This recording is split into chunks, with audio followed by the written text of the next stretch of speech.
I'm Suzanne. Thank you for joining me and inviting me to join you in the waning moments of your day as you drift off to sleep. I hope you're warm, comfortable, and relaxed, cradled in a bed that envelops you, safe and cozy. Tonight, we'll be transported to the ancient world or Roman myth and legend, where there are many gods and their lives are as complicated as yours or mine. But first, let's take a moment to relax with a breath. So take in a deep breath now, breathing in through your nose. Hold it for a second and release slowly, releasing all the stress and tension through your nose or mouth. Now, another breath in. Hold and release. Wiggle your fingers and toes and notice how your body feels. Now, listen to the sound of my voice as you relax and sleep. This is the story of Jupiter and his mighty company. A long time ago, when the world was much younger than it is now, people told and believed a great many wonderful stories about wonderful things which neither you nor I have ever seen. They often talk about a certain mighty being called Jupiter or Zeus, who was king of the sky and the earth.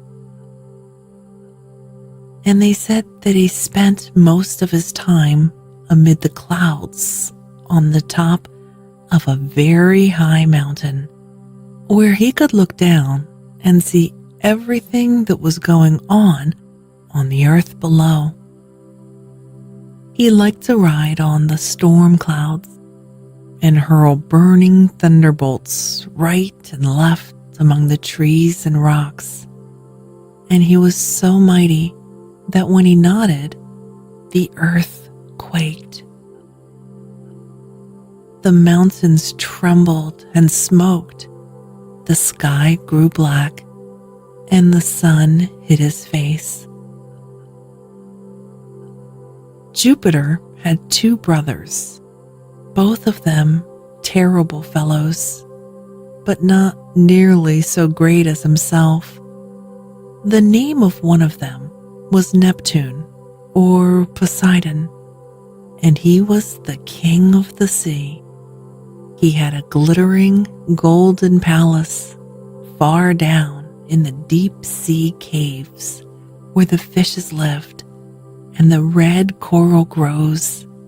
And whenever he was angry, the waves would rise as high as mountains, and the storm winds would howl fearfully, and the sea would try to break over the land. Men called him the shaker of the earth. The other brother of Jupiter was a sad, pale-faced being whose kingdom was underneath the earth, where the sun never shone, and where there was darkness and weeping and sorrow all the time. His name was Pluto, or Adonis, and his country was called the lower world, or the land of shadows, or Hades. Men said that whenever anyone died, Pluto would send his messenger, or shadow leader, to carry that one down into his cheerless kingdom. And for that reason, they never spoke well of him, but thought of him only as the enemy of life. A great number of other mighty beings lived with Jupiter among the clouds on the mountaintop. So many that I can name a very few only. There was Venus, the queen of love and beauty, who was fairer by far than any woman that you or I have ever seen. There was Athena, or Minerva, the queen of the air, who gave people wisdom and taught them how to do very many useful things. There was Juno, the queen of earth and sky, who sat at the right hand of Jupiter and gave him all kinds of advice. There was Mars, the great warrior, whose delight was in the din of battle. There was Mercury, the swift messenger, who had wings on his cap and shoes, and who flew from place to place like the summer clouds when they are driven before the wind.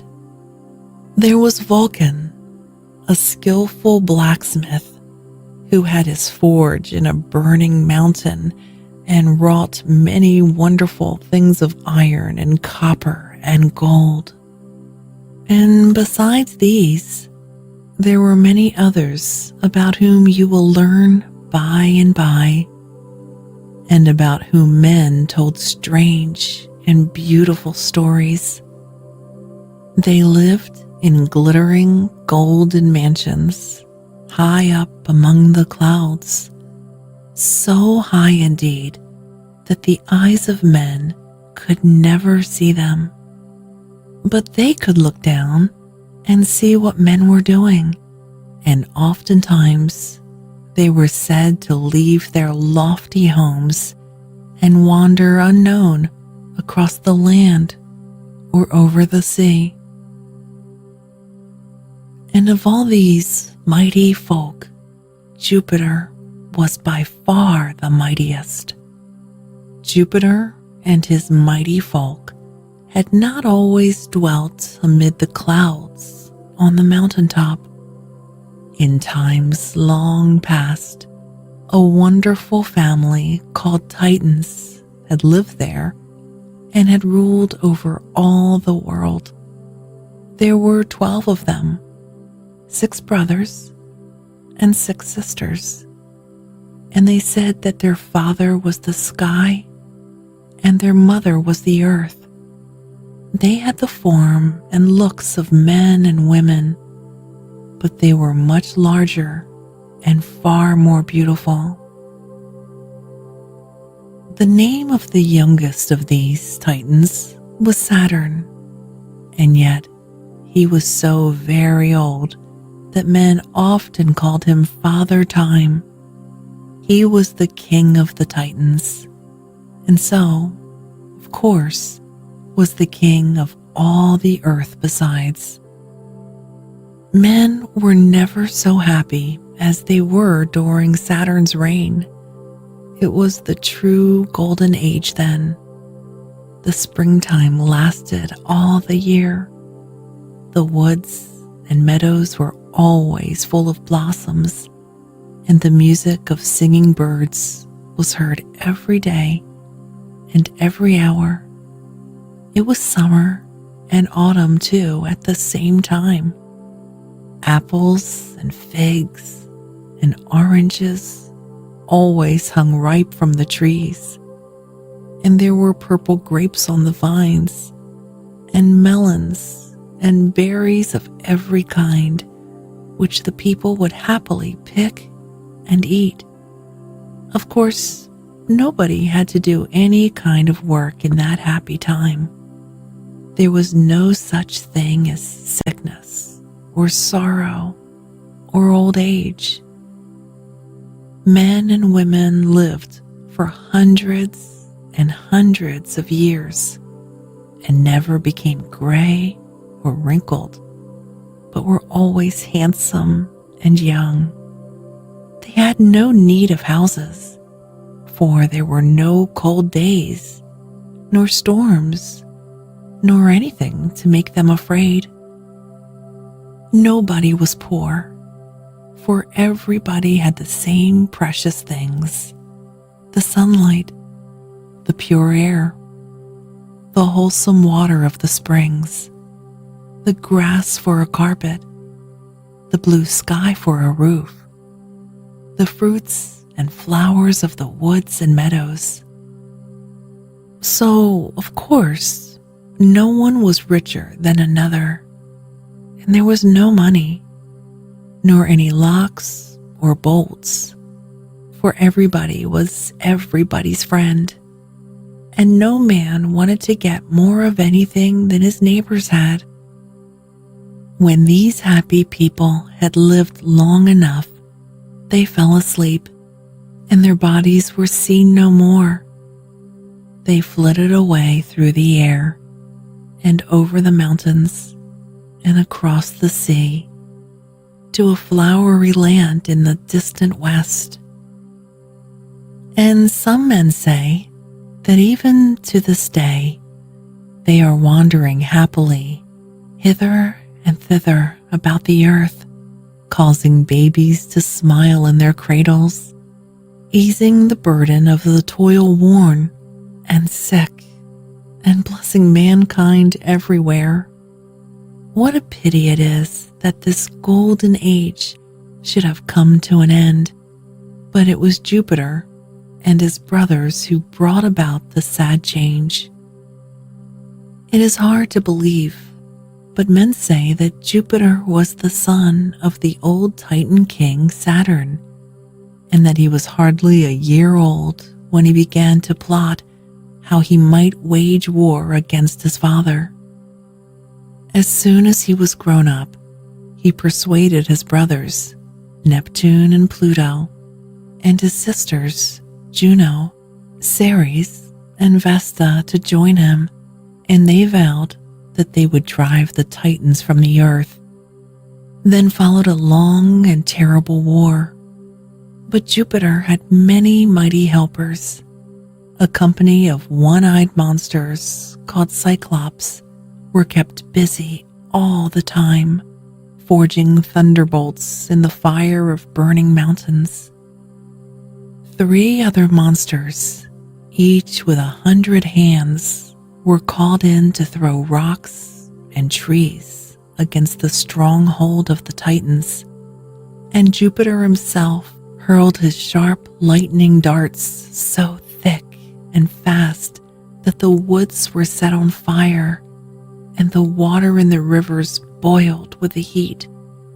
Of course, good, quiet old Saturn and his brothers and sisters could not hold out always against such foes as these. At the end of 10 years, they had to give up and beg for peace. They were bound in chains of the hardest rock and thrown into a prison in the lower worlds, and the Cyclops and the 100-handed monsters were sent there to be their jailers and to keep guard over them forever. Then men began to grow dissatisfied with their lot. Some wanted to be rich and own all the good things in the world. Some wanted to be kings and rule over the others. Some who were strong wanted to make slaves of those who were weak. Some broke down the fruit trees in the woods, lest others should eat of the fruit. Some, for mere sport, hunted the timid animals which had always been their friends. At last, instead of everybody being everybody's friend, everybody was everybody's foe. So, in all the world, instead of peace, there was war. Instead of plenty, there was starvation. Instead of innocence, there was crime. And instead of happiness, there was misery. And that was the way in which Jupiter made himself so mighty, and that was the way in which the Golden Age came to an end. In those old times, there lived two brothers who were not like other men, nor yet like those mighty ones who lived upon the mountaintop. They were the sons of the one of those Titans who had fought against Jupiter and been sent in chains to the strong prison house of the lower world. The name of the elder of these brothers was Prometheus, or Forethought, for he was always thinking of the future and making things ready for what might happen tomorrow, or next week, or next year, or it may be in 100 years to come. The younger was called Epimetheus, or Afterthought, for he was always so busy thinking of yesterday, or last year, or 100 years ago, that he had no care at all for what might come to pass after a while. For some cause, Jupiter had not sent these brothers to prison with the rest of the Titans. Prometheus did not care to live amid the clouds on the mountaintop. He was too busy for that. While the mighty folk were spending their time in idleness, drinking nectar, and eating ambrosia, he was intent upon plans for making the world wiser and better than it had ever been before. He went out amongst men to live with them and help them, for his heart was filled with sadness when he found that they were no longer happy as they had been during the golden days when Saturn was king. Ah, how very poor and wretched they were. He found them living in caves and in holes of the earth, shivering with the cold because there was no fire, dying of starvation, hunted by wild beasts and by one another, the most miserable of all living creatures. If only they had fire, said Prometheus to himself, they could at least warm themselves and cook their food, and after a while they could learn to make tools and build themselves houses. Without fire, they are worse off than the beasts. Then he went boldly to Jupiter and begged him to give fire to men so that they might have a little comfort through the long, dreary months of winter. Not a spark will I give, said Jupiter. No, indeed.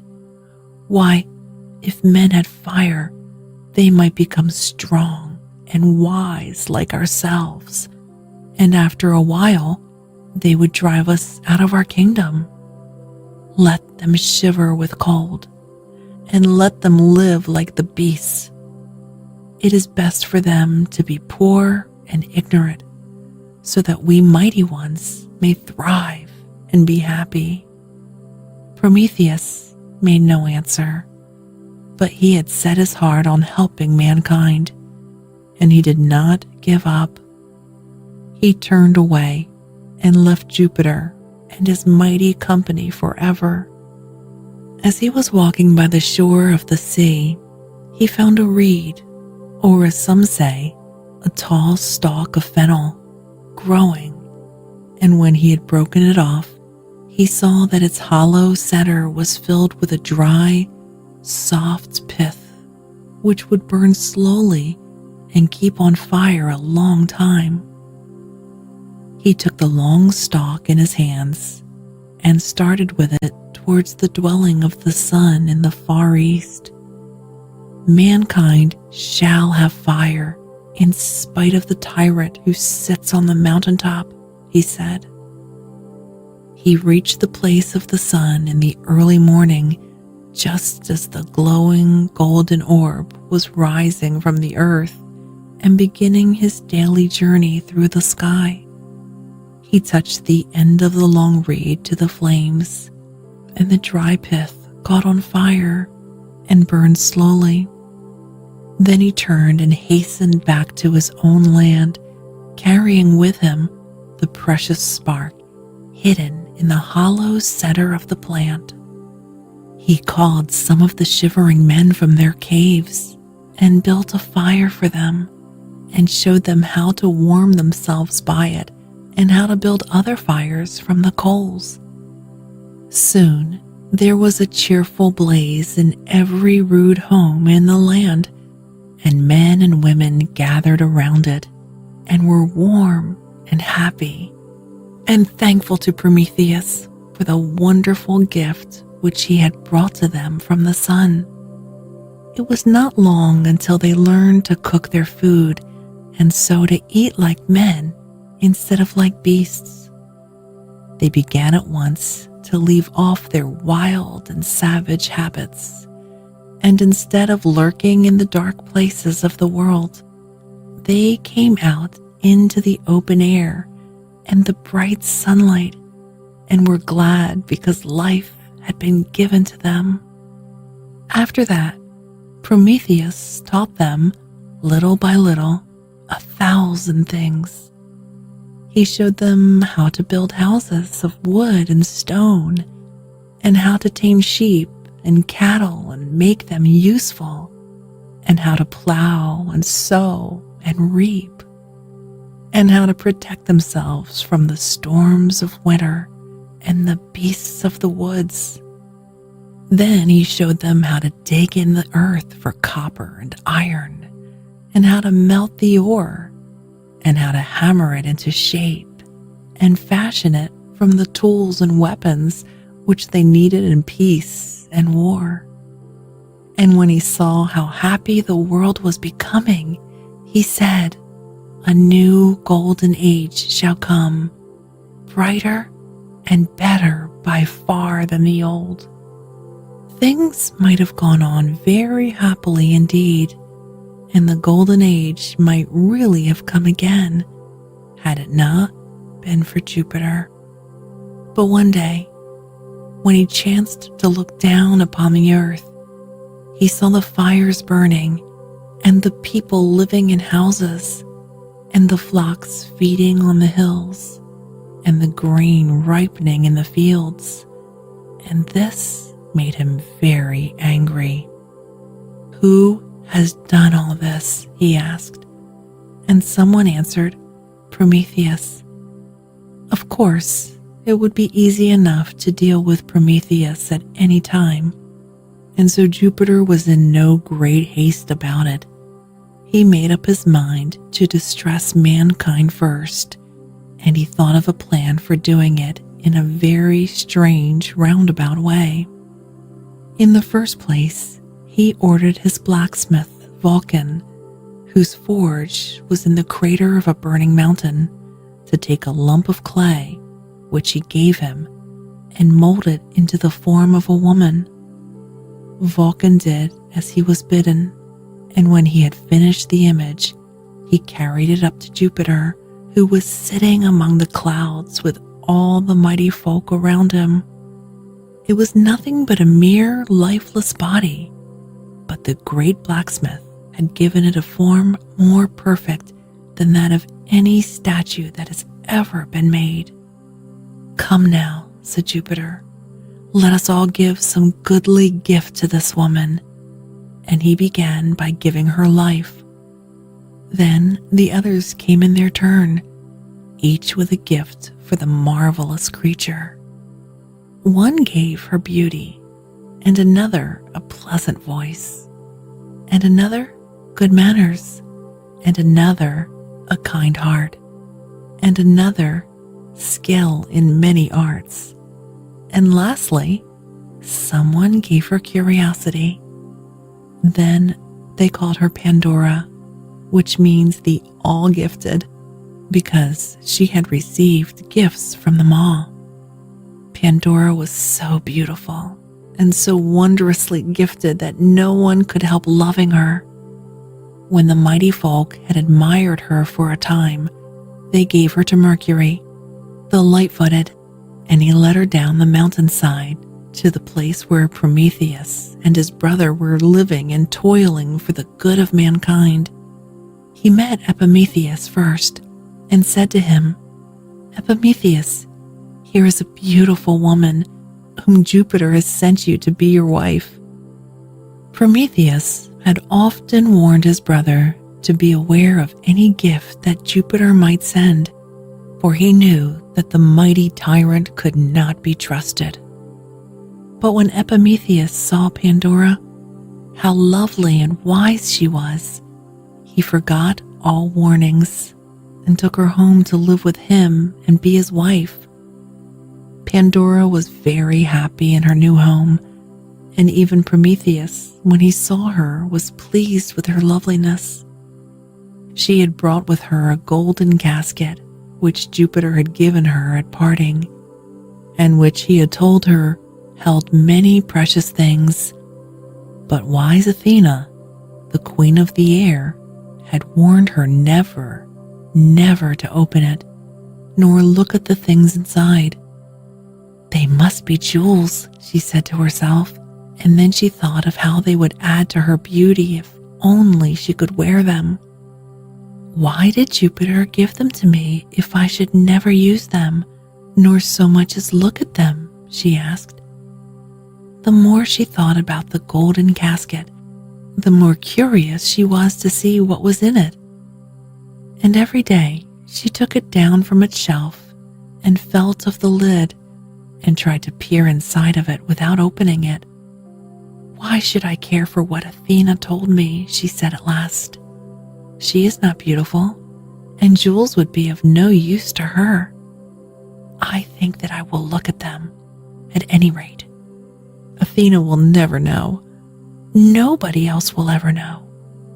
She opened the lid very little, just to peep inside.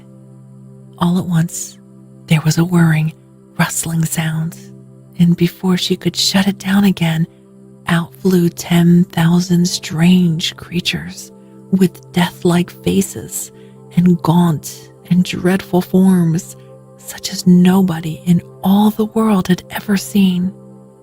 They fluttered for a little while about the room and then flew away to find dwelling places wherever there were homes of men. They were diseases and cares, for up to that time, mankind had not had any kind of sickness, nor felt any troubles of mind, nor worried about what the morrow might bring forth. These creatures flew into every house, and without anyone seeing them, nestled down in the bosoms of men and women and children, and put an end to all their joy. And ever since that day, they have been flitting and creeping, unseen and unheard, over all the land, bringing pain and sorrow and death into every household. If Pandora had not shut down the lid so quickly, things would have gone much worse, but she closed it just in time to keep the last of the evil creatures from getting out. The name of this creature was Foreboding, and although he was almost half out of the casket, Pandora pushed him back and shut the lid so tight that he could never escape.